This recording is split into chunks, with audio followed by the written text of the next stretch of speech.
Hey, so tonight we're going to talk about something pretty wild, the American frontier. Not the sanitized version you learned in school, but the real gritty, sometimes filthy truth about how people survived on the edge of civilization. Oh, and if you're enjoying these stories, I'd really appreciate a like or subscribe. Super curious where you're all listening from, so drop a comment with your location and what time it is there. Always blows my mind how people are falling asleep to this all over the world. Alright, find that cozy spot, take a nice slow breath and just let your body sink into whatever you're lying on. We're heading back to the American frontier and trust me, you're going to be real grateful for that mattress by the time we're done.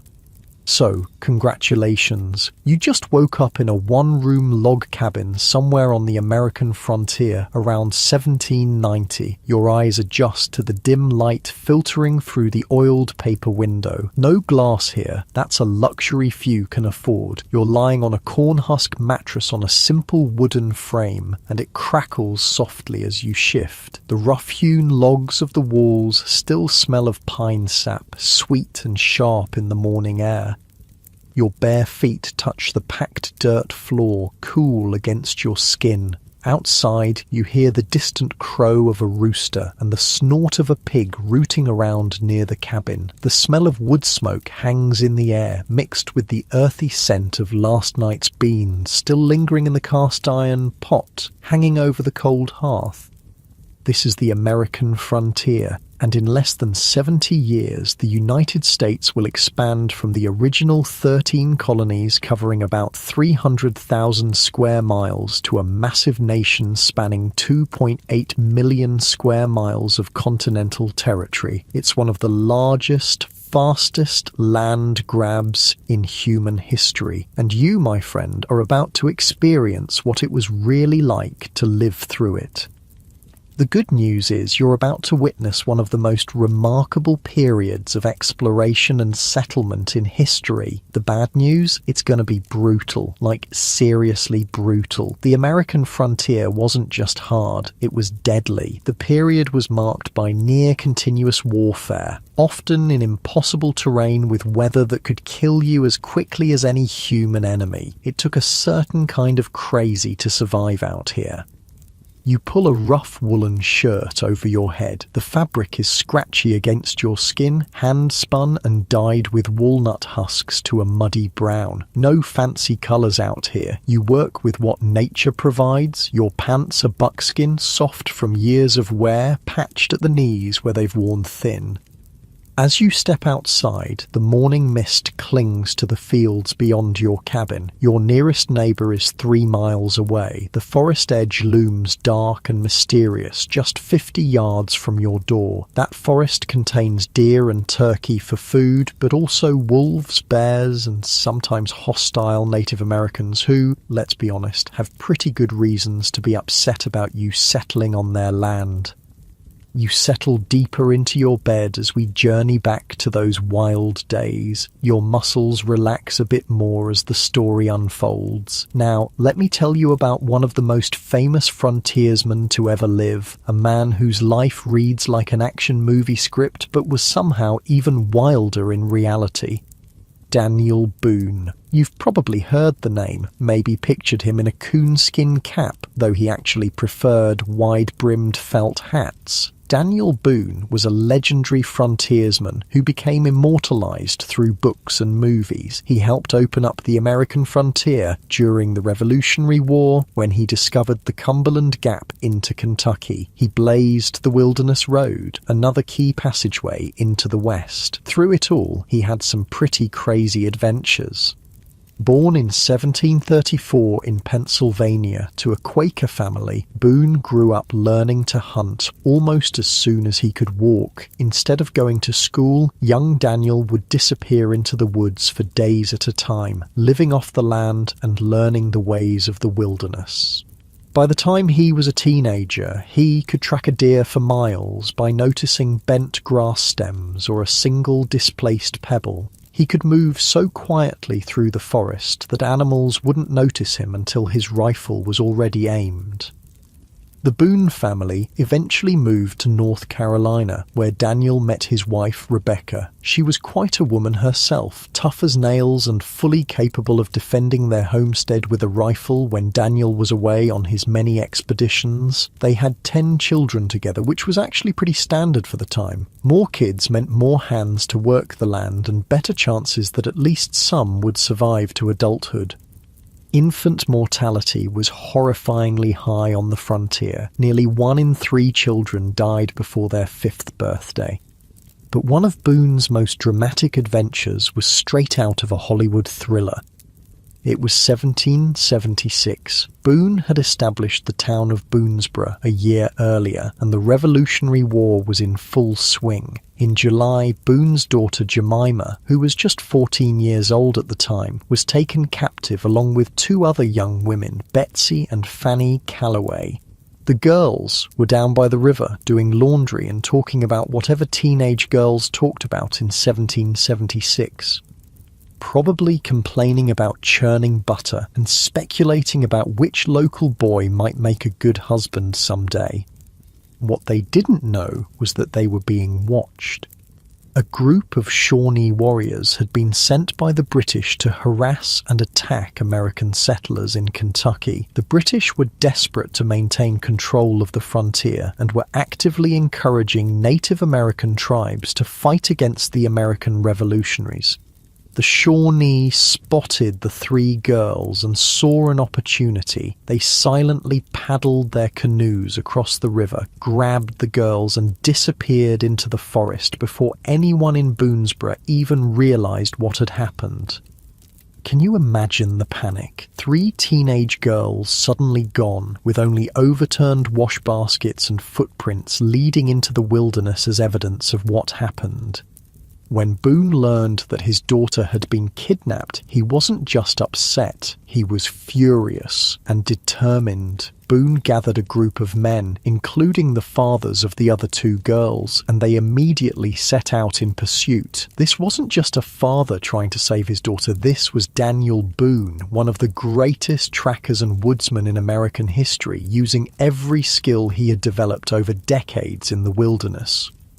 The Shawnee had a significant head start and were moving fast, but they didn't know they were being pursued by Boone. The warriors were taking the girls to a Shawnee village near present-day Chillicothe, Ohio, about 160 miles away. That's a long way to travel on foot through dense forest and across rivers. Boone and his rescue party followed the trail, moving as quickly as they dared while still being careful not to lose the tracks. They pushed through dense underbrush, forded streams, and climbed steep hills. The men barely stopped to rest, eating dried venison and cornmeal as they walked. At night, they would take turns sleeping for just a few hours while others kept watch. The Shawnee were clever, though. They tried several tricks to lose their pursuers, doubling back on their trail, walking through streams to hide their footprints, and splitting up temporarily before rejoining. But Boone was smarter. He could read the forest like you read words on a page. A broken twig, a disturbed stone, a faint footprint in moss. All of these told him exactly where the Shawnee were heading.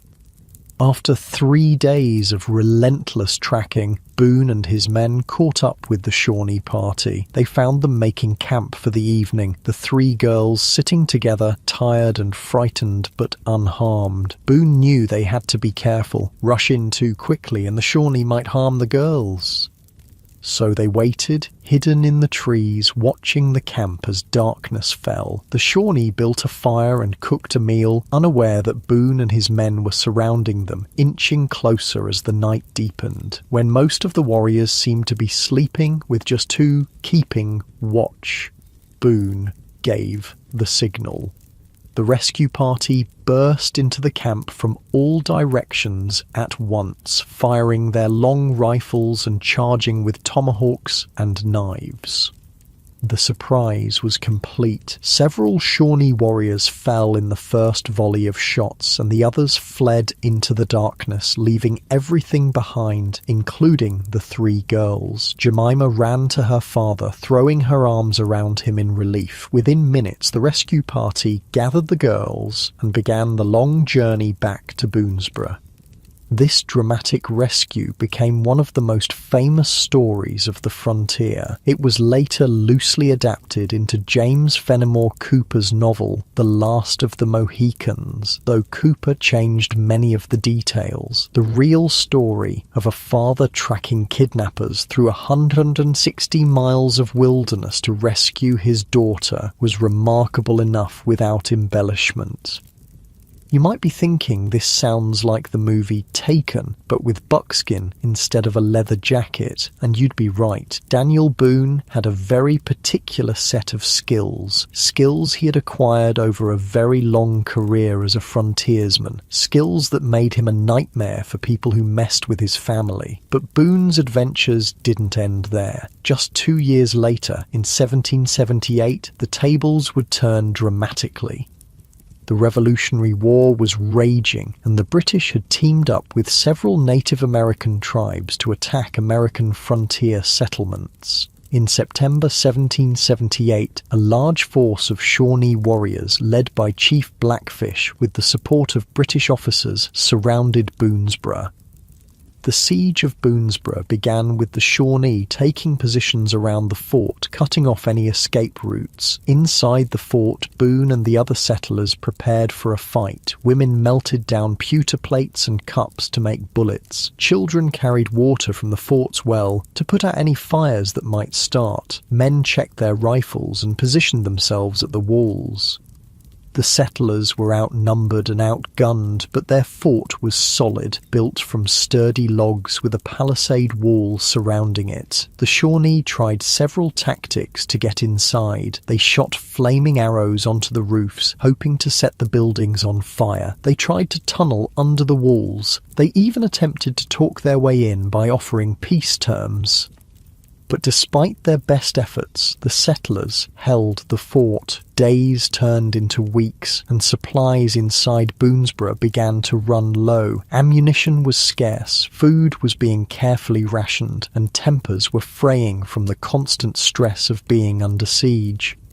The situation became even more desperate when several enslaved men who had been fighting alongside the settlers, because yes, even frontier heroes like Daniel Boone participated in the brutal practice of slavery, defected to the Shawnee, taking with them much-needed ammunition and information about the fort's weaknesses. Eventually, after nearly 2 weeks of siege, the settlers were forced to negotiate with the Shawnee. Boone, knowing the tribe's language and customs from previous encounters, led the negotiations. But it was a trap. During the talks, the Shawnee attempted to seize Boone and the other negotiators. A fight broke out, and the settlers barely made it back inside the fort. The siege continued for several more days, but the Shawnee, having failed to take the fort by force or trickery, eventually withdrew. Boonesboro had survived, but the victory came at a cost. Several settlers had been killed or wounded, and the fort's supplies were nearly exhausted. This wasn't the end of Boone's interactions with the Shawnee, though. Earlier that same year, before the siege, Boone had been captured by the Shawnee while on a salt-making expedition. Instead of killing him, Chief Blackfish decided to adopt Boone into the tribe. It was a common practice among many Native American tribes to adopt captives to replace family members who had died. Boone was given the name Sheltowee, which means big turtle, and he lived with the Shawnee for several months. During this time, he learned their language and customs, hunted with them, and participated in tribal life. Some historians believe that Boone deliberately ingratiated himself with the Shawnee as a survival strategy, planning his escape all along. Others suggest that he genuinely appreciated aspects of their culture and way of life. Either way, when Boone learned that the Shawnee were planning a major attack on Boonesboro, he decided it was time to leave. Early one morning, he slipped away from the village and began a daring journey back to warn the settlers. He covered 160 miles in just 4 days, an incredible feat of endurance through rough wilderness. You shift a bit in your bed, finding that perfect position as your breathing naturally slows, and we continue our journey through the American frontier. Your muscles relax as we follow the path of another famous frontiersman whose life was just as dramatic and whose legacy would become even more legendary. The story continues with a man who went from the wilderness to Washington and back again, ending at a small mission called the Alamo. As your muscles continue to relax into your comfortable bed, we turn our attention to another legendary frontiersman. This man went from hunting bears and living off the land to standing in the halls of Congress, arguing with presidents, and eventually dying for a cause he believed in. Davy Crockett. Even his name sounds like it was made for legends.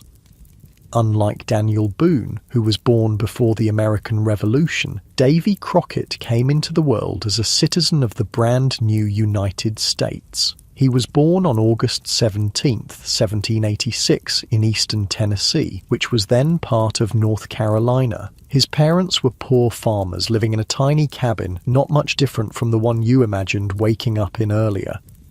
The Crockett family's cabin was a simple one-room structure with a dirt floor and a leaky roof. At night, young Davy would lie on his straw pallet and watch the stars through the gaps in the roof. In winter, snow would sometimes drift in through those same gaps, dusting the sleeping children with white.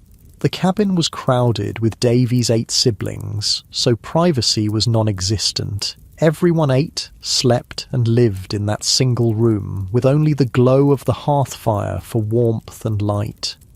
Davy's childhood wasn't easy. His father, John Crockett, struggled to make ends meet and was often in debt. When Davy was just 12 years old, his father hired him out to a cattle drover to help pay off a debt. Imagine that, 12 years old and sent off with strangers to drive cattle hundreds of miles through wilderness. That was life on the frontier.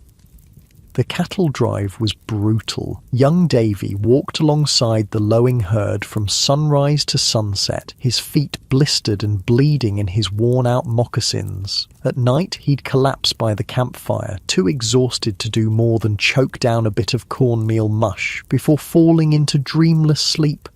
The rain soaked him, the sun burned him, and the mosquitoes feasted on him. But he endured. When the cattle drive ended, Davy was supposed to return home. Instead, he found himself abandoned in a strange town, hundreds of miles from his family, with no money and no way to get back. Many children in his situation might have given up, not Davy Crockett.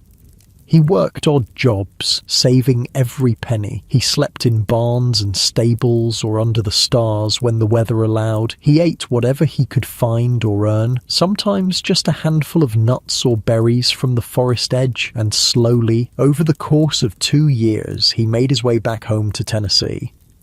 This early hardship shaped Crockett into a resilient, self-reliant young man. By the time he was 18, he had struck out on his own, working as a cattle driver, guiding herds of livestock through the wilderness to markets in Virginia and Georgia. He quickly gained a reputation as a skilled frontiersman and hunter, known for his sharpshooting skills and ability to survive in the wilderness.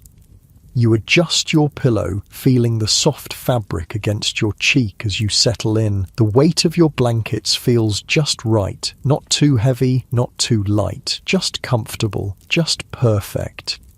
Now, there's one story about Davy Crockett that sounds like it came straight from the movie The Revenant, but it happened about 200 years earlier. In the fall of 1825, Crockett was out hunting in the woods near his home in Tennessee. The forest was alive with autumn colors, red maples, golden hickories, and deep green pines. The ground was soft underfoot, cushioned with decades of fallen leaves and pine needles.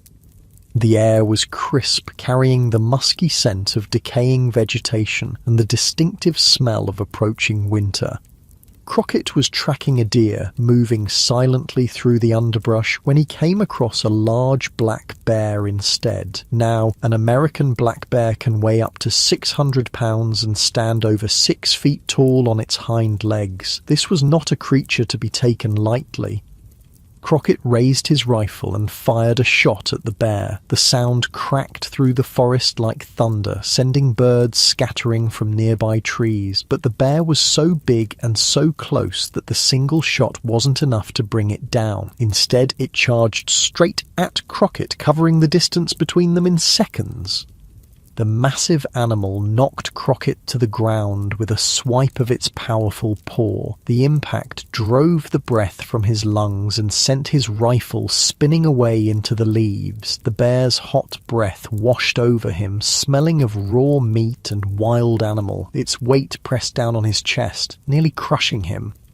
In that moment, many men would have given up, but Davy Crockett wasn't most men. He managed to draw his hunting knife from his belt and engaged in a hand-to-hand struggle with the bear. Man and beast rolled across the forest floor, locked in a desperate battle for survival. Crockett stabbed at the bear repeatedly, the blade sinking into thick fur and fat. The bear roared in pain and fury, its claws raking across Crockett's body, tearing his buckskin clothing and the skin beneath. Blood, both human and ursine, soaked into the forest floor. For several minutes the outcome hung in the balance. Then, finally, one of Crockett's knife thrusts found the bear's heart. The massive animal shuddered, gave a final growl, and collapsed. Crockett lay beside the dead bear, gasping for breath, his body a mass of cuts and bruises. His leg was broken, and he was miles from the nearest settlement. Somehow he managed to drag himself to a creek where he washed his wounds as best he could. Then, using his rifle as a crutch, he began the painful journey home. It took him nearly 2 days to cover a distance he normally would have walked in a few hours. By the time he reached his cabin, he was delirious with pain and fever. His wife treated his wounds with poultices of herbs and wrapped his broken leg with strips of cloth. For weeks, he hovered between life and death, fighting off infection without the benefit of modern antibiotics. But like so many times before, Davy Crockett survived. Whether this exact bear story is true or embellished isn't really the point. Crockett was building up a legendary persona that would eventually propel him into politics and the national spotlight. And it worked. In 1827, he was elected to the Tennessee state legislature, and in 1827, he won a seat in the United States House of Representatives. Imagine the scene. Davy Crockett, dressed in his frontier clothing, walking into the hallowed halls of Congress in Washington, D.C. While other congressmen wore fine suits and silk cravats, Crockett often appeared in his buckskin jacket, looking more like he belonged in the forest than in the Capitol. He spoke plainly without the flowery language favoured by many politicians of the day, and people loved him for it. A piece of publicity that helped rocket, you see what I did there, Crockett into the national spotlight was a play called The Lion of the West. The play's main character wasn't named Davy Crockett, but he looked and acted a whole lot like the frontiersman. In this satirical comedy that poked fun at frontier life and politics, Crockett was portrayed as a larger-than-life figure, full of bluster and braggadocio, but also with a heart of gold. The character's homespun humour and folksy charm resonated with audiences across the country and helped to cement Crockett's status as an American icon. The play was also significant because it coincided with the rise of Andrew Jackson, another frontier figure who had become president in 1829. Crockett was initially a strong supporter of Jackson. Both men were from Tennessee, both had fought against Native American tribes, and both presented themselves as men of the people rather than elite politicians. But their alliance wouldn't last. During his time as a U.S. representative from 1827 to 1835, Davy Crockett became increasingly frustrated with the political process in Washington. He was a member of the Whig Party, but he often clashed with party leaders and disagreed with their policies. One of Crockett's main frustrations was with what he saw as excessive government spending. He believed that the federal government was becoming too powerful and that it was wasting taxpayer money on unnecessary projects. He became particularly critical of President Jackson, despite the fact that the two were pretty good friends and allies initially. You take a deeper breath, feeling your belly rise and fall. The rhythm of your breathing naturally slows as you listen to the story unfold. Your shoulders sink just a little deeper into the mattress. The final straw that led to Crockett eventually leaving Congress and heading to Texas was the Indian Removal Act of 1830. This legislation, strongly supported by President Jackson, authorized the president to negotiate with southern Native American tribes for their removal to federal territory west of the Mississippi River in exchange for their homeland in the southeast.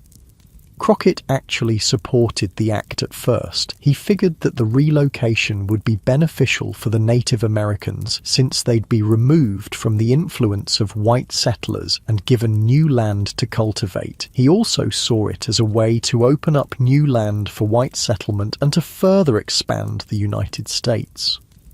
But as the debate over the Indian Removal Act continued, Crockett started having doubts. He received letters from his constituents expressing opposition to the forced removal of the Cherokee people who were living in his home state of Tennessee. Many of these Cherokee had adopted European-style farming practices, built permanent homes, and even created their own written language. Some had converted to Christianity and were living in ways very similar to their white neighbours.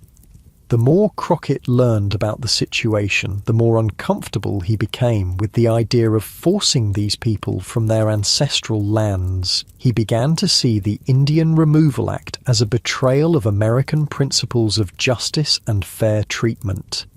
In a famous speech to Congress, Crockett declared that the Indian Removal Act was unjust and that the government had no right to force Native Americans from their land. He argued that the Cherokee people had a right to their ancestral homeland and that they should be allowed to stay. "I would sooner be honestly damned than hypocritically immortalized," he reportedly said, indicating that he would rather lose his political career than support a policy he believed was wrong. Despite his opposition, the act was ultimately passed, which led to the forced removal of thousands of Native Americans on what became known as the Trail of Tears. The journey was brutal. Of the approximately 16,000 Cherokee who were removed from their homes, about 4,000 died from exposure, disease, and starvation during the forced march. Disillusioned and angry, Davy Crockett decided not to run for re-election to Congress in 1835. Instead, he famously told his constituents, "You may all go to hell and I will go to Texas," and that's exactly what he did. Texas in the 1830s was part of Mexico, but it had a growing population of American settlers who were chafing under Mexican rule. These settlers, along with some Mexican citizens, were pushing for independence from Mexico. When Crockett arrived in San Antonio in early 1836, he joined a group of volunteers defending the Alamo, an old Spanish mission that had been converted into a fortress. The Alamo wasn't much to look at, just a crumbling stone building with a small courtyard surrounded by a low wall. It was never designed to withstand a military siege, but it was what the Texians, as they called themselves, had, so they made the best of it. Crockett and his fellow defenders, which included some famous frontiersmen in their own right, including Jim Bowie of Bowie knife fame, faced off against a Mexican army led by General Antonio Lopez de Santa Anna. The siege of the Alamo lasted for 13 days, with Crockett and the Texians holding out against overwhelming odds. Inside the Alamo, conditions quickly deteriorated. Food was scarce, water had to be hauled from a nearby well under enemy fire, and ammunition was running low. The defenders took turns sleeping in shifts, their rest frequently interrupted by Mexican cannon fire or false alarms of an imminent attack. Crockett, despite being new to the Texian cause, quickly became a leader among the defenders. His experience as a frontiersman and his natural charisma made him someone the others looked to for guidance and courage. He was often seen patrolling the walls, his trusty rifle, Betsy, in hand, offering words of encouragement to the younger, less experienced fighters. In the pre-dawn hours of March 6, 1836, after nearly 2 weeks of siege, the Mexican forces launched their final assault on the Alamo. The sound of drums and bugles broke the night's silence as thousands of Mexican soldiers advanced toward the mission's walls from all sides. The Texian defenders rushed to their positions, firing their rifles and cannons into the advancing Mexican ranks. The air filled with gun smoke and the deafening roar of cannon fire. Men shouted orders and cries of pain as bullets found their marks. You feel your body getting heavier, more comfortable with each breath. The tension in your muscles continues to melt away as you listen to the story. Your eyelids might feel a bit heavier, but they're still open, still following along with the tale of Davy Crockett's last stand. The final battle lasted less than 2 hours. The Mexican forces, despite heavy casualties, managed to breach the walls of the Alamo. The fighting then devolved into a desperate room-by-room struggle as the defenders made their last stand. It's not entirely certain how Crockett died. Some accounts say he was among the last defenders, fighting until he was overwhelmed by Mexican soldiers. Others suggest that he and a few remaining men surrendered and were executed soon after. A third version claims he died fighting in the courtyard, surrounded by the bodies of Mexican soldiers he had killed. Whatever the exact circumstances of his death, Davy Crockett's legend only grew after the fall of the Alamo. He became a symbol of American courage and determination, a frontier hero who stood up for what he believed was right, even when it cost him his political career and, ultimately, his life. The story of the Alamo and Crockett's death there spread throughout the United States, inspiring many Americans to support the Texian cause. Just a few weeks after the Alamo fell, Sam Houston led the Texian army to victory over Santa Anna at the Battle of San Jacinto, securing independence for Texas. The battle cry, "Remember the Alamo," helped inspire the Texians to their decisive victory. From a poor farm boy in Tennessee to a congressman who stood up to a president to a martyr for Texan independence, Davy Crockett lived a life that embodied the frontier spirit. His willingness to stand up for what he believed was right, even when it was unpopular, set him apart from many of his contemporaries, and his legendary status as a frontiersman, politician, and American hero continues to this day. You find yourself sinking deeper into your bed, your breathing slow and steady. Your mind drifts with the story, imagining the wild landscapes of the frontier, the courage of the men and women who ventured into unknown territories. Your body feels pleasantly heavy, comfortably supported by your bed as we continue our journey through the American frontier to meet another remarkable character who blazed trails into the unknown. As we continue our journey through the American frontier, your body feels pleasantly heavy against your mattress. That cozy weight in your limbs feels so good, so right. The gentle warmth of your blankets creates a perfect cocoon of comfort as we follow the paths of those who mapped the wilderness. While Daniel Boone and Davy Crockett became legends in their own time, there were other frontiersmen whose ambitions went beyond exploration. Some dreamed of not just discovering new lands, but ruling them. One such man was John C. Fremont, a complex character whose life story reads like an adventure novel with political intrigue mixed in. Fremont was born out of wedlock in 1813, a fact that would have caused serious social stigma at the time. His father was a French immigrant who died when John was young, and his mother raised him in Charleston, South Carolina. Despite his humble beginnings, Fremont received an education and showed a talent for mathematics and surveying.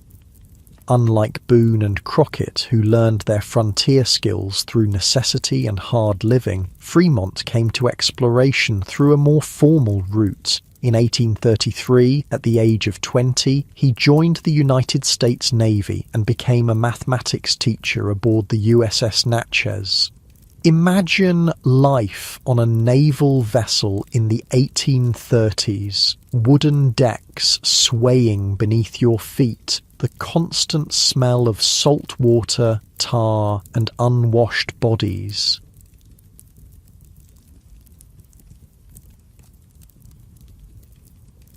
Hammocks strung below decks where men slept in shifts, the air hot and thick with the breath of dozens of sailors. The close quarters and strict discipline of naval life were a far cry from the freedom of the frontier, but they taught Fremont valuable lessons about leadership and precision. He spent the next few years exploring the coastal waters of the Gulf of Mexico and the Caribbean, learning how to survey and chart new territories. The skills he developed, using instruments to measure angles and distances, creating accurate maps of unknown areas, navigating by the stars, would serve him well in his later explorations of the American West. Fremont was discharged from the Navy in 1838 and moved to Washington, D.C., where he worked as an assistant to the chief clerk of the U.S. Bureau of Topographical Engineers. This position connected him with important figures in the government and scientific community. One crucial connection was with Senator Thomas Hart Benton of Missouri, a powerful politician who strongly supported westward expansion. Benton had a beautiful daughter named Jessie. She was well-educated, politically savvy, and just 16 years old when she met the dashing 28-year-old Fremont. Despite her father's initial objections to the match due to their age difference, Jessie and John fell deeply in love and eloped in 1841.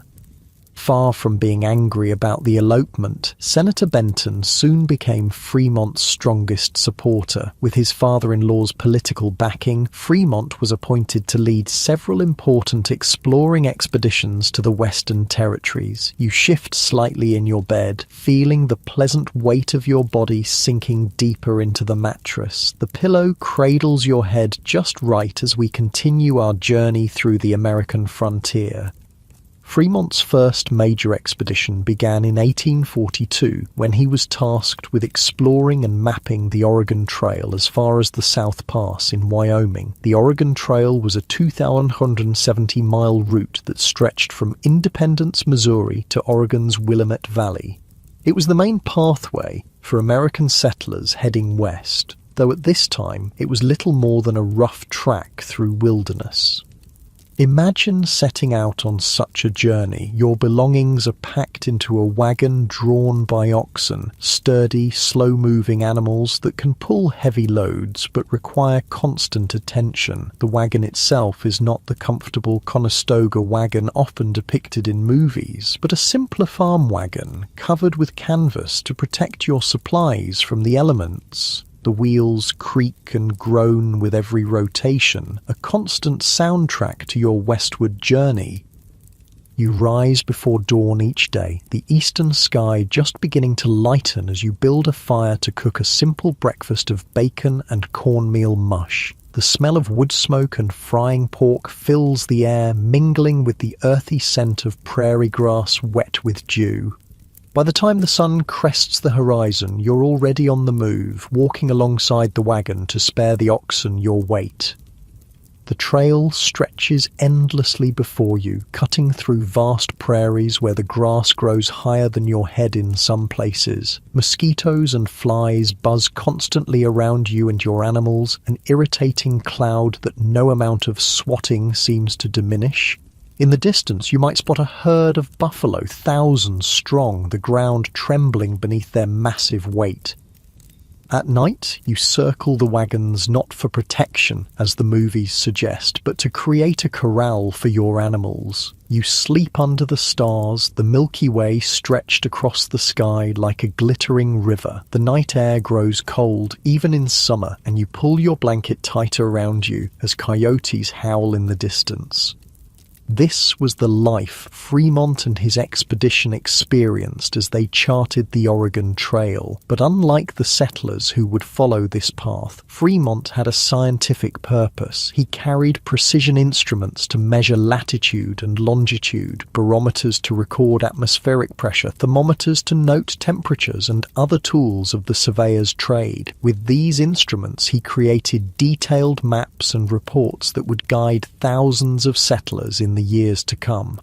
Fremont was accompanied on this and later expeditions by Kit Carson, another legendary frontiersman we'll hear more about soon. Together, they explored the Rocky Mountains, confirmed the existence of the Great Salt Lake, and mapped much of what would become the American West. But Fremont's story takes a controversial turn when we look at his interactions with Native American tribes. Like many explorers of his time, Fremont's record on treatment of indigenous peoples is mixed at best and disturbing at worst. In 1844, Fremont and his expedition took over a Native American village near the Great Salt Lake in Utah without permission. The tribe, likely Shoshone or Ute, returned to find strangers occupying their homes. When they protested, Fremont's men destroyed the village and crops and killed several Native Americans who resisted. Later, during an 1845 expedition, Fremont and his men came across a group of Klamath Indians in California. When one of Fremont's horses was stolen, he ordered his men to attack the Klamath village, ending several people's lives and burning their homes. This disproportionate response to the theft of a single horse reveals the colonial mindset that valued European American property over indigenous lives. Your breath deepens naturally as you listen. Each inhale and exhale a little slower, a little more relaxed than the one before. The weight of your body feels so good against the surface of your bed, supported perfectly as we continue our journey. Despite his questionable treatment of Native Americans, Fremont was actually an abolitionist who opposed slavery. In a lot of ways, he was a confusing figure to pin down, capable of both progressive thinking on some issues and callous disregard on others. This complexity reflects the contradictory nature of American expansion itself, which brought both opportunity and devastation, depending on who you were. Fremont's most controversial action came in 1846, at the beginning of the Mexican-American War. He had been sent to California, which was then part of Mexico, ostensibly to survey the region, but his true mission, possibly given to him unofficially by President James K. Polk, was to help foment rebellion among the American settlers living there. California in 1846 was a sparsely populated territory with only about 7,000 Mexican citizens and perhaps 700 American settlers. The Mexican government was distant and weak, and many Americans believed that California would eventually become part of the United States, either through purchase or conquest. Fremont met with a group of American settlers in Sonoma, where they discussed the possibility of declaring independence from Mexico. He was cautious at first about getting overtly involved in political activities, but he did provide the settlers with weapons and ammunition from his own supplies. On June 14, 1846, the rebels raised what became known as the Bear Flag, a homemade banner featuring a crude drawing of a grizzly bear, a red star, and the words California Republic. This flag, created from a piece of white cotton cloth and some red flannel, would later become the basis for the state flag of California that we know today. The Bear Flag revolt was short-lived, however. The US Army quickly swooped in and took control of the region as part of the larger war effort against Mexico. Within a month, the Bear Flag was replaced by the Stars and Stripes, and California was claimed for the United States. Fremont's role in this revolt was controversial even at the time. He was a military officer who had acted without clear authorization from his superiors. Some accused him of trying to create his own personal empire in California. Others praised him for helping to secure valuable territory for the United States. The controversy came to a head when Fremont was court-martialed for mutiny and insubordination. He claimed that he hadn't participated in the rebellion despite substantial evidence to the contrary. The court found him guilty, but President Polk, who had possibly given Fremont secret orders to foment rebellion, commuted his sentence. Despite this setback, Fremont's career continued to flourish. He became wealthy during the California Gold Rush, was elected as one of California's first 2 senators when it achieved statehood in 1850, and in 1856 became the first presidential candidate for the newly formed Republican Party. Though he lost that election to James Buchanan, he remained an influential figure in American politics. During the Civil War, Fremont served as a Union general and made a bold move that foreshadowed Lincoln's later policies. In 1861, as the military governor of Missouri, he declared that all slaves owned by Confederates in Missouri should be free. This order, known as the Fremont Emancipation, was a significant step toward abolition in the state. The order was met with mixed reactions. Abolitionists and Unionists applauded the decision, while many slave owners and pro-Confederate sympathizers were outraged. President Abraham Lincoln was concerned about the legality of the order and its potential to drive Missouri, which was a border state, into the Confederacy. Lincoln thought that military commanders like Fremont didn't have the authority to issue proclamations of emancipation, and he feared that Fremont's actions would complicate efforts to keep the border states loyal to the Union. Lincoln was pragmatic, but still basically agreed with Fremont's anti-slavery stance. He asked Fremont to modify his proclamation, but Fremont refused. As a result, Lincoln had it annulled and replaced Fremont with a new commander. The two would later reconcile, and Lincoln appointed Fremont to a command in Virginia, where he fought against the Confederacy. But this episode highlights Fremont's independent streak and his willingness to act on his beliefs, even when it put him at odds with authority. You notice your breathing has settled into a slow, steady rhythm. Your body feels heavy and warm, so comfortable in your bed. With each breath, you sink a little deeper into relaxation as we continue our exploration of the American frontier. Fremont's partner in exploration and conquest was another legendary frontiersman, Kit Carson. While Fremont was educated and politically connected, Carson was a self-made man of the wilderness, more at home in the mountains than in civilized society. Christopher Kit Carson was born on December 24, 1809 in Kentucky, though his family soon moved to Missouri. His father died when Kit was only 9 years old, and at the age of 14 he was apprenticed to a saddle maker, but the young Carson found the routine of apprenticeship stifling and longed for adventure. At the age of 16, Carson ran away from his apprenticeship and joined a group of traders heading to Santa Fe, New Mexico. This journey marked the beginning of his life as a frontiersman. The trail to Santa Fe was dangerous, crossing hundreds of miles of prairie and desert, territory controlled by various Native American tribes who were often hostile to American travelers.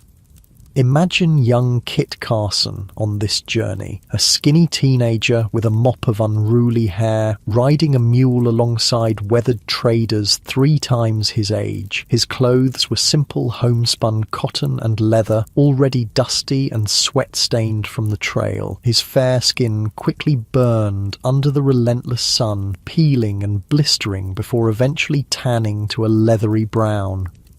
The traders taught him practical skills, how to track game, find water in seemingly dry landscapes, predict weather changes by watching the sky, and communicate with Native American tribes through a mixture of sign language and broken Spanish. These lessons weren't taught in any classroom but were vital for survival on the frontier.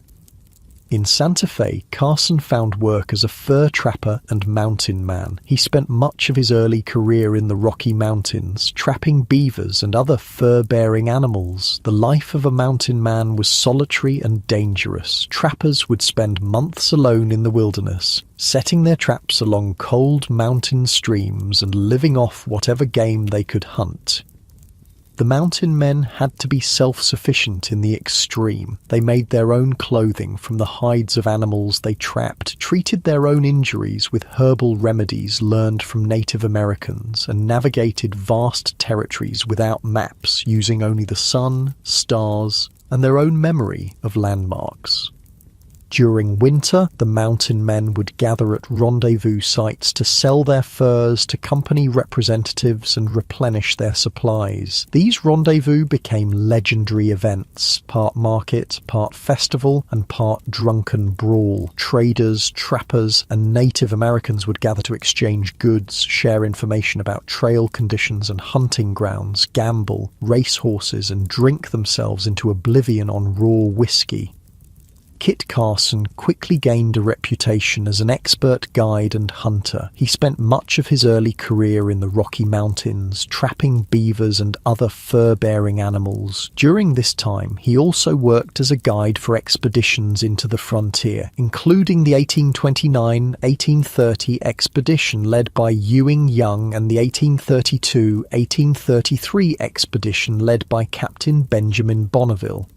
Carson's knowledge of the Western Territories was encyclopedic. He could read the landscape like a book, knowing where to find water in drought conditions, which plants were edible, which trails were passable in different seasons, and which Native American tribes controlled which territories. This knowledge made him invaluable to explorers like Fremont, who had formal education but lacked practical wilderness experience. Carson's fame spread beyond the frontier through a series of dime novels called The Life and Adventures of Kit Carson. These cheap, sensationalized books were wildly popular in eastern cities where readers were hungry for tales of frontier adventure. The Kit Carson of the dime novels was a larger-than-life hero who could outfight, outshoot, and outsmart any adversary. The real Carson was reportedly embarrassed by these exaggerated accounts, especially since he was illiterate and couldn't read them himself.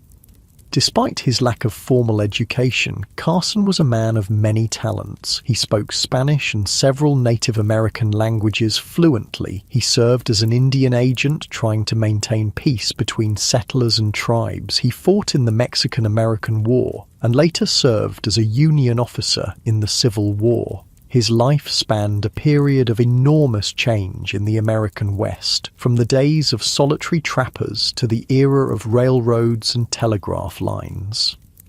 You feel a gentle heaviness in your limbs, a pleasant warmth spreading through your body. Your muscles relax more deeply with each breath as we continue our journey through the American frontier, following the paths blazed by these remarkable individuals who shaped a nation through their courage, their skills, and sometimes their ruthlessness.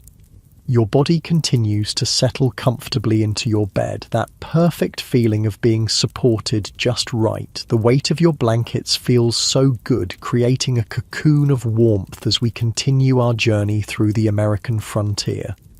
Kit Carson and John C. Fremont met for the first time in 1842 in St. Louis, Missouri. Fremont was preparing for his first Western expedition and was looking for an experienced guide who knew the territories he planned to explore. Someone mentioned Carson's name, describing him as one of the best guides in the West.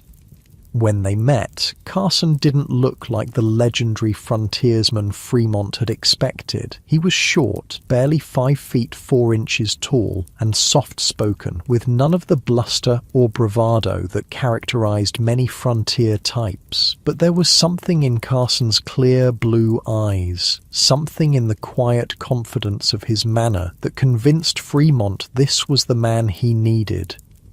Their meeting was brief and businesslike. Fremont explained his mission, to explore and map the territories along the Oregon Trail as far as South Pass in Wyoming. Carson listened quietly, occasionally asking a question about supplies or timing. By the end of their conversation, he had agreed to join the expedition for the modest sum of $100 per month. Good money in the 1840s, but hardly a fortune for a man risking his life in unknown territories.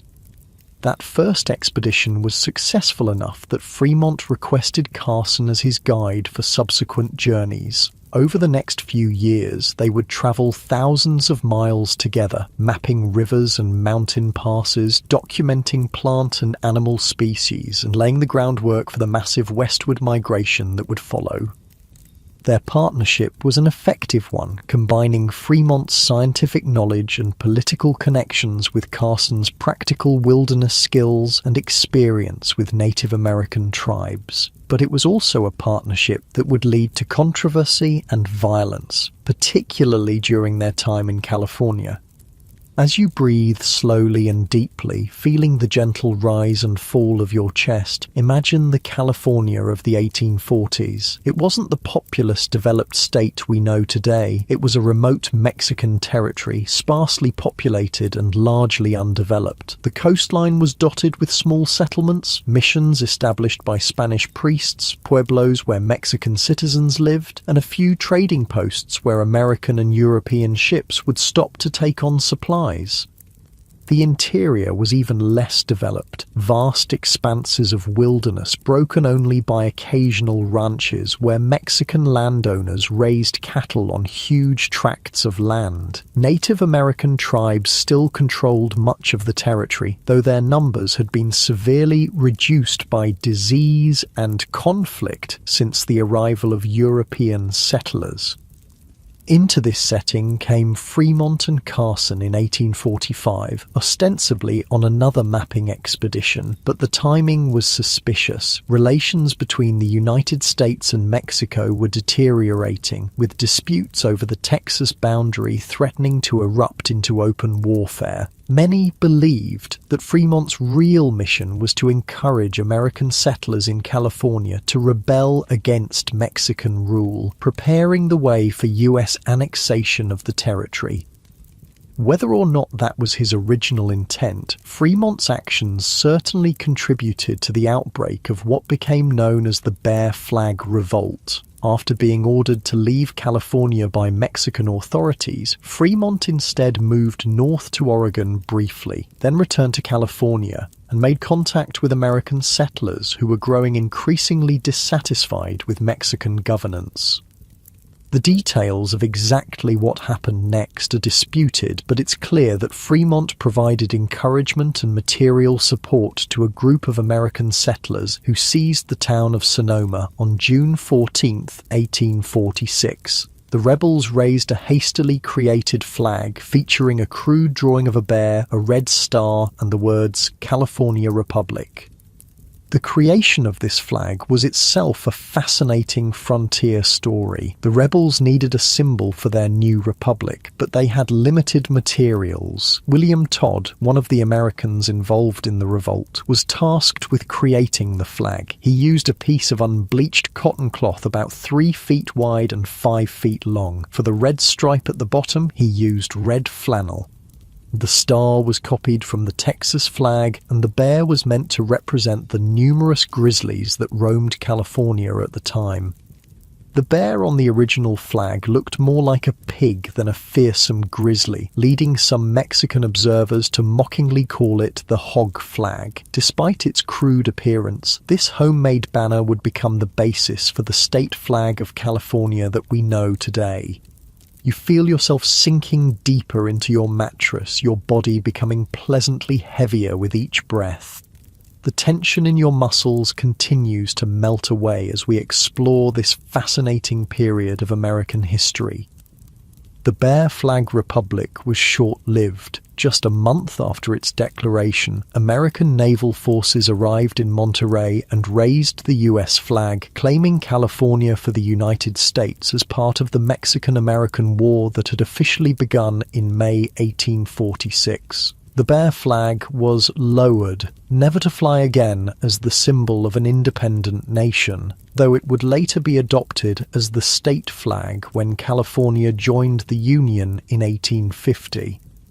Fremont's role in the Bear Flag Revolt led to his court-martial for mutiny and insubordination. Though found guilty, his sentence was commuted by President Polk, suggesting that Fremont's actions in California may have aligned with the administration's unspoken goals, even if they weren't officially sanctioned. Kit Carson's participation in these events is less well documented, but he served as Fremont's trusted lieutenant throughout the period. He carried messages between Fremont and the American naval forces, scouted Mexican troop movements, and participated in several skirmishes against Mexican forces. For both men, the conquest of California represented a significant achievement in their frontier careers, though the methods they employed and the consequences for the region's Native American and Mexican populations remain controversial to this day. While Fremont and Carson were participating in the conquest of California, thousands of ordinary Americans were making their way west along the Oregon Trail. This 2,170-mile route from Independence, Missouri to Oregon's Willamette Valley was the main pathway for settlers heading to the Pacific Northwest, and after the discovery of gold in 1848 to California as well. The Oregon Trail was a treacherous journey that wasn't for the faint of heart. Over the course of America's westward expansion, an estimated 1 in 10 people lost their lives trying to find better lives in the West. That's somewhere between 10,000 and 30,000 deaths in total. That's, about 20 graves per mile along the trail. There were many factors that contributed to the high mortality rates on the trail. Accidents were common: wagons overturning while crossing rivers, people falling under the wheels of their own vehicles, firearms discharging accidentally. Disease was an even bigger killer. Cholera, which causes severe diarrhea and dehydration, could sweep through a wagon train, killing dozens in a matter of days. Without modern medicine, even minor injuries could become infected and lead to death. The harsh conditions of the journey took their toll as well. Freezing cold in the mountains, scorching heat on the plains, lack of water in the deserts, all these contributed to the suffering of the travelers. Many people also suffered from malnutrition and dehydration. It was difficult to carry enough food and water for the long journey, and the lack of medical care meant that any infection was a possible death sentence. Native American attacks, while less common than popular culture might suggest, were another danger. Most tribes were willing to trade peacefully with the settlers and even provide guidance on the best routes. But as more and more whites encroached on tribal lands, conflict became inevitable. Some wagon trains were attacked, though these incidents were relatively rare compared to the deaths from disease and accident. Your breathing has settled into a slow, steady rhythm now. With each exhale, you feel a pleasant heaviness spreading through your body from your toes all the way up to your head. So comfortable, so relaxed. Despite the dangers, thousands of families packed up their belongings and set out on the Oregon Trail, driven by the promise of free land and new opportunities in the West. Their journey typically began in spring when the prairie grass was high enough to feed their draft animals, but early enough to cross the mountains before winter snows made the passes impassable. The average wagon train moved at a pace of about 15 miles per day. At that rate, the journey from Missouri to Oregon took about 5 to 6 months. That's half a year spent living in the open, exposed to the elements, with only the most basic shelter at night. The typical emigrant wagon was not the large Conestoga wagon often depicted in movies. Those were freight wagons used by professional teamsters. Most families used smaller farm wagons covered with canvas to protect their belongings from the weather. These wagons were pulled by oxen, strong, steady animals that could pull heavy loads day after day, though at a painfully slow pace. Daily life on the trail followed a predictable routine. Travelers would rise before dawn, cook a simple breakfast over a campfire, hitch up their teams and be on the move by sunrise. They would travel until midday, then stop for a brief rest during the hottest part of the day. Then it was back on the trail until evening, when they would form their wagons into a circle, primarily to keep their livestock from wandering off, not for defense, as Hollywood would have you believe, prepare dinner and settle in for the night. The food they ate was simple and monotonous. Bacon, beans, cornmeal mush and biscuits were staples. Fresh meat was available when someone managed to hunt a deer or buffalo, but hunting took time away from travel, so it wasn't an everyday occurrence. Fresh fruits and vegetables were rare treats, usually obtained by trading with Native Americans or gathered along the way when travelers recognized edible wild plants. Water was a constant concern. Sometimes the wagons would travel for days between reliable water sources. When they did find water, it was often muddy, alkaline, or contaminated by the thousands of animals that had passed that way before. Many emigrants became sick from drinking bad water, adding to the toll of disease and death along the trail. One famous Wild West figure owes his life to the Oregon Trail. His parents met on it. Butch Cassidy, while not really a frontiersman, was definitely one of the most infamous personalities of the time. The bank and train robber was born in Utah in 1866 to Mormon parents who had just barely made it there. According to legend, Cassidy's parents, Maximilian Parker and Anne Campbell Gillies, both immigrated to the United States from Scotland in the mid-19th century. They met on the Oregon Trail, where they were both part of a group of Mormon pioneers traveling to the Salt Lake Valley. The group they were with almost didn't make it. They were part of what became known as the Mormon Handcart Tragedy. The Mormon Handcart Tragedy was a series of events that occurred during the mid-19th century as Mormon pioneers traveled westward to Utah. The Church of Jesus Christ of Latter-day Saints encouraged its members to use handcarts instead of the traditional covered wagons because the handcarts were cheaper, but it turned out to be a bad move.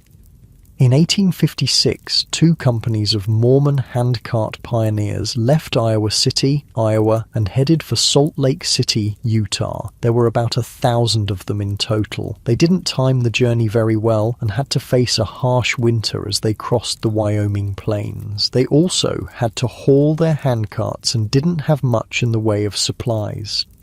Many of the pioneers became sick and weak from the conditions. As their food and supplies dwindled, some of the pioneers resorted to eating the leather from their shoes and belts to survive. The pioneers pressed on though, and some were able to reach safety in Utah, but more than 200 of them died as a result of the harsh weather and lack of supplies, and many others suffered from frostbite and other injuries. Luckily for Cassidy, though unluckily for the people he killed and the owners of the banks and trains he robbed, his parents made it through the ordeal. No story about America's frontiersmen would be complete without mentioning their most important guides.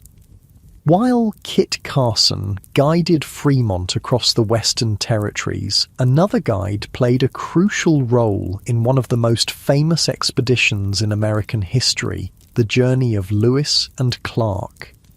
Sacagawea was perhaps one of the most famous guides of one of the most famous frontier expeditions in history. Her story begins long before she met Lewis and Clark, though, and it's a testament to the resilience and courage of many Native American women of the time. Sacagawea had a pretty harrowing childhood. She was born into the Lemhi Shoshone tribe in what's now Idaho around 1788. Her name meant bird woman in the Shoshone language, though different spellings and pronunciations have been used over the years.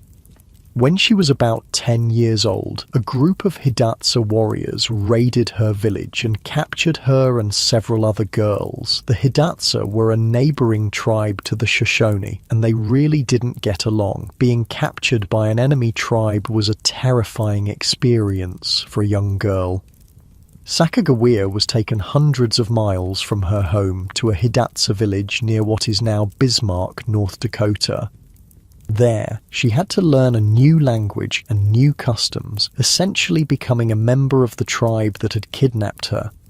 You notice your jaw has relaxed, your face feels softer, and your breathing continues its slow, steady rhythm. Each breath brings a deeper sense of comfort as you listen to the story unfold. What happened next in Sacagawea's life gets a bit foggy in the historical record, but according to some accounts, she was sold or gambled away to a French-Canadian fur trader named Toussaint Charbonneau when she was about 13 years old. Charbonneau was much older than Sacagawea, probably in his mid-40s, and he already had at least one Native American wife, a Hidatsa woman named Otter Woman. Charbonneau had been living among the Hidatsa for some time, learning their language and customs while engaging in the fur trade. He saw in Sacagawea an opportunity, a young woman who could speak both Hidatsa and Shoshone, which would be valuable for a trader who needed to communicate with different tribes.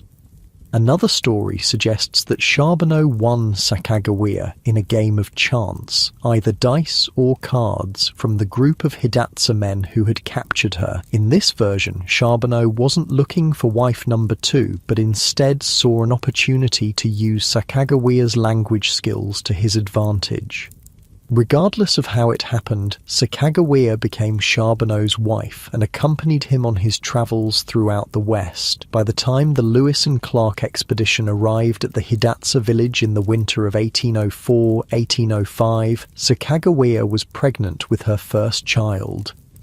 When Meriwether Lewis and William Clark arrived at the Hidatsa Mandan villages in present-day North Dakota, they were looking for guides who could help them navigate the unknown territories ahead and communicate with the tribes they would encounter. Charbonneau presented himself as an interpreter, and the expedition leaders hired him primarily for his language skills. But it quickly became apparent that Sacagawea was the more valuable addition to the team. She gave birth to her son, Jean-Baptiste Charbonneau, on February 11, 1805, just a couple of months before the expedition was set to continue its journey westward. Despite having a newborn baby, Sacagawea joined the expedition when it left the Hidatsa Mandan villages in April 1805.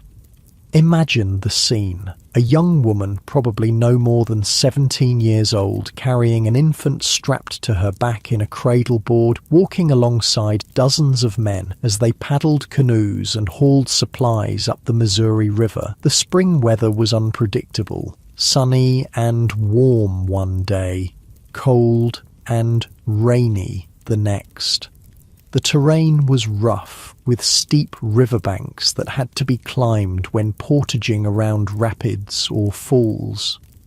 Sacagawea's presence on the expedition served multiple purposes. Her knowledge of Shoshone language would be crucial when the expedition reached Shoshone territory and needed to acquire horses to cross the Rocky Mountains. Her ability to identify edible plants and roots supplemented the expedition's diet and helped prevent scurvy.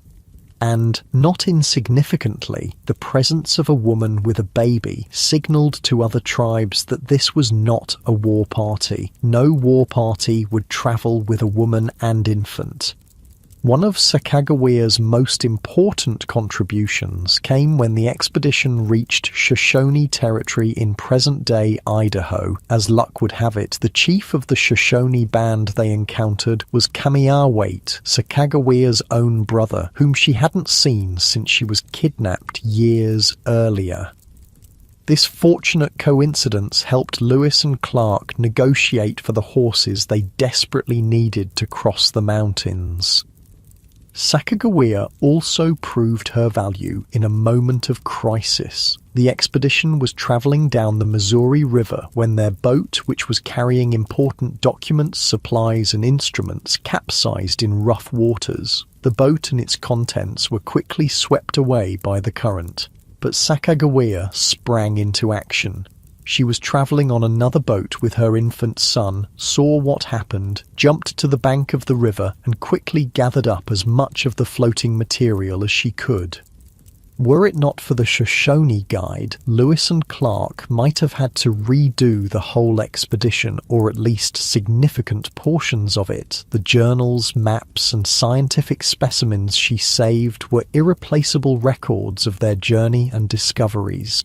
Throughout the expedition, Sacagawea endured the same hardships as the men, walking dozens of miles each day, often carrying her child, sleeping on the ground in all weather conditions, facing the dangers of wild animals, treacherous rivers, and potentially hostile encounters with unknown tribes. Yet she did all this without complaint, earning the respect of the expedition members.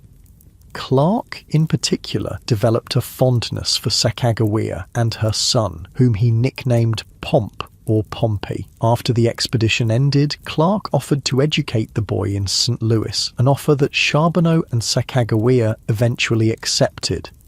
Your body feels so comfortable now, so heavy against your bed. Each breath brings a deeper sense of relaxation, a pleasant warmth spreading through your limbs. Your muscles feel loose and easy, completely supported as we continue our journey through the American frontier with these remarkable individuals who shaped the course of history through their courage, resilience, and unique skills. The gentle weight of your eyelids feels nice, though they remain open as the story unfolds.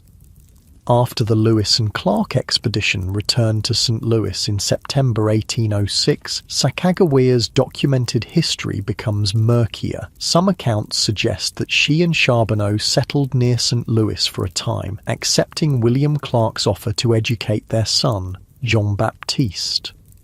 Clark had developed a genuine fondness for the boy, whom he called Pomp, and wanted to give him the advantages of a European-American education. Other historical records indicate that Sacagawea and Charbonneau travelled to the upper Missouri River area, where Charbonneau continued to work as a fur trader and interpreter. In 1809, they accepted an invitation from Clark to settle in St. Louis, where Charbonneau was given land and encouraged to farm. But Charbonneau, a man of the wilderness rather than a farmer, sold his land after only a few months and returned to the fur trade, taking Sacagawea with him. The most widely accepted account of Sacagawea's death comes from fur company records, which indicate that she died of a putrid fever, likely typhoid fever, at Fort Manuel Lisa in present-day South Dakota in December 1812. She was only about 24 years old. Clark, who had by then become the guardian of her son, Jean-Baptiste, added a notation beside her name in his records: dead.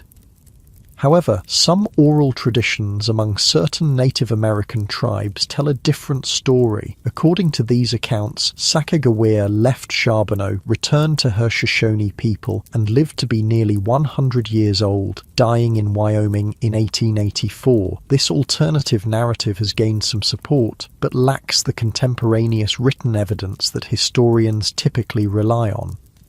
Regardless of when or how she died, Sacagawea's contribution to the Lewis and Clark expedition and, by extension, to the expansion of the United States was significant. Without her knowledge of languages, plants, and territories, the expedition might not have succeeded.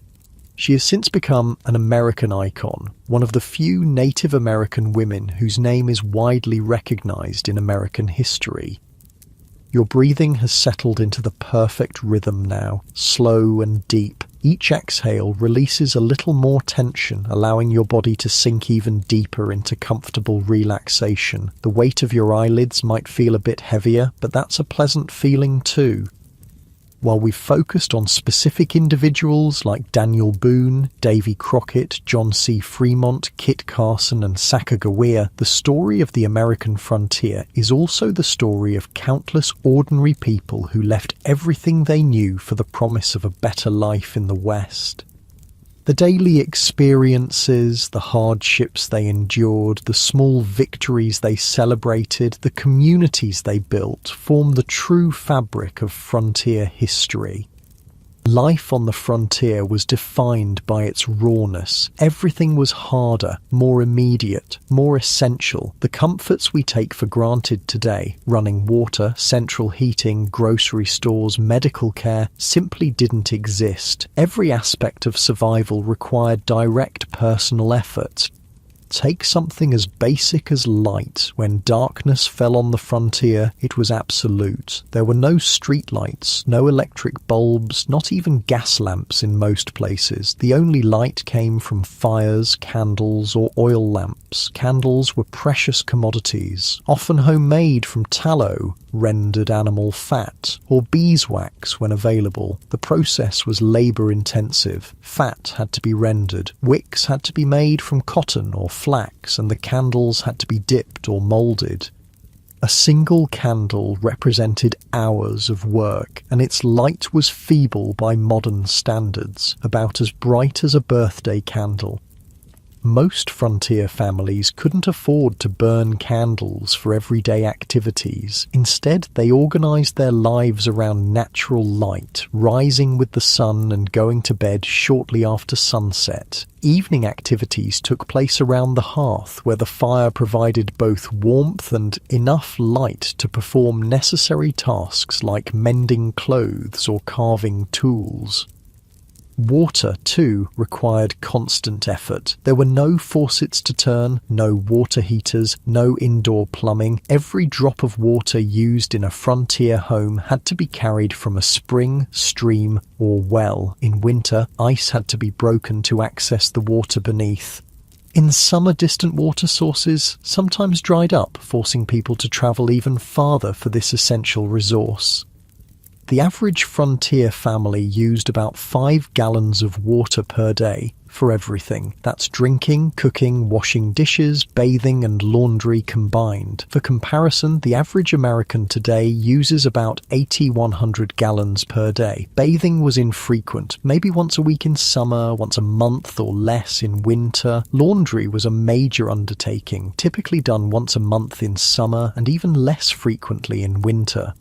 Food preservation was another constant challenge. Without refrigeration, meat had to be eaten quickly, smoked, dried, or salted to prevent spoilage. Fruits and vegetables were preserved by drying, pickling, or making them into jams and preserves. Root vegetables like potatoes and turnips could be stored in root cellars, essentially holes dug into the ground that maintained a cool, steady temperature year-round. The seasonal cycle dominated life on the frontier. Spring was for planting crops and hunting after the lean winter months. Summer was for tending crops, gathering wild foods, and preparing for the harvest. Fall was the busiest season, harvesting crops, hunting game to stock up for winter, preserving food, cutting firewood. Winter was a time of relative quiet, when outdoor work was limited by cold and snow, and families turned to indoor tasks like making tools, sewing clothes, and repairing equipment. Your body feels so comfortable now, each breath bringing a deeper sense of peace. Your muscles have released all their tension, leaving you feeling pleasantly heavy and warm.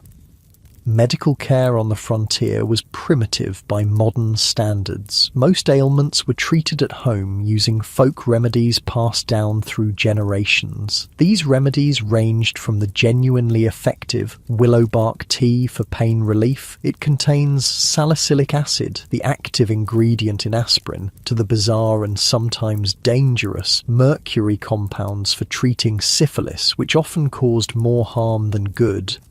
Childbirth was a particularly dangerous time. Women typically gave birth at home with the assistance of a midwife or female relatives. There were no pain medications, no antibiotics to prevent infection, no emergency caesarean sections for complicated deliveries. Maternal and infant mortality rates were high. About 1 in 8 women died in childbirth, and nearly 1 in 3 children died before their 5th birthday. Despite these hardships, or perhaps because of them, frontier communities developed strong bonds of mutual support. Neighbours helped each other raise barns, harvest crops, and care for the sick. Social gatherings like barn dances, quilting bees, and harvest festivals provided rare opportunities for recreation and courtship. Churches served as community centres as well as places of worship, hosting everything from school lessons to political meetings. Education on the frontier was sporadic and basic. Many children learned to read from family Bibles or almanacs, as these might be the only books in a household. Some communities established one-room schoolhouses where children of all ages were taught together by a single teacher. The school term was arranged around the agricultural calendar, with longer breaks during planting and harvest seasons when children's labour was needed on family farms. The journey west was not just a physical one, but a psychological one as well. Settlers left behind not only their homes, but their entire social networks, extended family, friends, church communities, all the familiar structures that provided support and identity. In their new homes on the frontier, they had to rebuild these connections from scratch, often with neighbours from different cultural backgrounds. This mixing of cultures was one of the defining features of the frontier. German immigrants settled alongside Irish, Scandinavian, and English. Former Northerners and Southerners became neighbours after the Civil War. Native American tribes interacted with white settlers in ways ranging from trade and cooperation to conflict and resistance. African Americans, both free and formerly enslaved, established communities and sought opportunities denied them in the East. Your breathing is so slow and steady now. With each exhale, you feel yourself drifting deeper into relaxation. Your eyelids are becoming heavier, harder to keep open. The American frontier officially came to an end in 1890, when the U.S. Census Bureau declared that the frontier line, the boundary between settled and unsettled territory, could no longer be clearly identified. The vast territories that had once seemed limitless had been mapped, settled, and incorporated into the growing nation. But the legacy of the frontier lives on in American culture and identity. The myth of the self-reliant pioneer carving a life out of wilderness through sheer determination and hard work remains a powerful national narrative. The reality, as we've seen, was more complex. Frontier survival depended as much on community cooperation as individual effort, and the expansion that created opportunities for some came at a devastating cost to others, particularly Native American tribes who lost their lands and ways of life. The frontiersmen and women we've met in this story, Daniel Boone tracking kidnappers through the wilderness to rescue his daughter, Davy Crockett standing up for what he believed was right even when it cost him his political career, John C.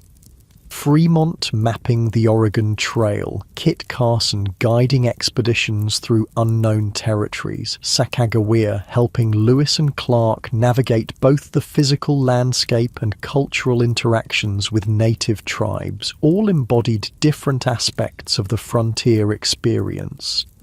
Their stories, with all their complexity, contradiction, and courage, help us understand this formative period in American history. They remind us that history is made not just by grand political decisions, but by individual human beings facing challenges, making choices, and living with the consequences, just as we do today. As our journey through the American frontier comes to an end, allow yourself to settle even deeper into relaxation. Feel the weight of your body against your mattress, perfectly supported. Notice how your breathing has naturally slowed, becoming deeper and more rhythmic. Your eyelids are getting heavier now, harder to keep open. With each breath, a wave of peaceful relaxation flows through your body from head to toe. Your thoughts begin to drift, becoming softer, less focused, like clouds slowly dissolving in a summer sky. The frontier tales we've explored tonight begin to blend with the beginnings of dreams. Perhaps you see yourself in a log cabin, feeling the rough-hewn wood beneath your fingers, or maybe you're traveling along the Oregon Trail, the vast prairie stretching endlessly before you, or perhaps you're navigating a river in a canoe, the water glinting in the sunlight. Whatever images come to mind, let them float gently through your consciousness. There's no need to hold on to them or follow them, just observe them as they drift past, carrying you deeper into relaxation. Your limbs feel wonderfully heavy now, as if they're sinking into the mattress. Each breath brings a deeper sense of peace and comfort. The rise and fall of your chest becomes slower, steadier, as sleep begins to embrace you. The sounds around you start to fade into the background. Any thoughts that arise simply dissolve, leaving your mind clear and quiet. You're in that perfect space between wakefulness and sleep, drifting gently toward deep, restful slumber. Let go of the day completely now. Release any remaining tension or concerns. There's nothing you need to do, nothing you need to think about. Just allow yourself to be carried on the gentle current of sleep, flowing deeper and deeper into peaceful rest.